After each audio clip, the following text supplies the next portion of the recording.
Technology పెరిగిందని ఆనందించాలా, technology కారణంగా ప్రమాదం సంభవించబోతుందని భయపడాలో అర్థం కానటువంటి డ్రోన్ టెక్నాలజీ.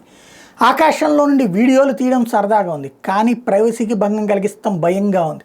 నీ ఇంటి మీదైనా నా ఇంటి మీదనైనా ప్రశాంతంగా పడుకుంటే పైకి డ్రోన్ వచ్చి బొమ్మలు తీస్తే ఎవరు దానికి బాధ్యత, జవాబుదారి? ఆపగలిగే సిస్టమ్ ఉందా? నేల మీదనే ట్రాఫిక్ని ఆపలేకపోతున్నాం, ఆకాశం నుండి వచ్చే బొమ్మను ఎట్ట ఆపుతాం?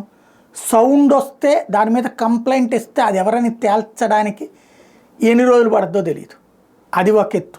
పైగా ఆ డ్రోన్స్ అన్నటువంటి దాని ద్వారా వ్యక్తిగత సమాచారం సేకరించడం, వ్యక్తిగత విజువల్ సేకరించడం అనేటటువంటిది ప్రమాదకరంగా పడుతుంది. ఇదే కాకుండా తీవ్రవాదులకి ఒక ఆట విడిపోయిపోతుంది. ఇప్పటిదాకా తీవ్రవాది చాటుగా ఎక్కడో బాంబు పెట్టేవాడు, దానికోసం రకరకాల ఎత్తుగడలు వేసేవాడు. ఇప్పుడు అట్లా అక్కర్లా, ఓ డ్రోన్ని పంపించి డ్రోన్కి వెపన్స్ పెట్టేసి డ్రోన్ ద్వారా కాల్చొచ్చు, డ్రోన్ ద్వారా పేల్చచ్చు, ఏమైనా చేయొచ్చు.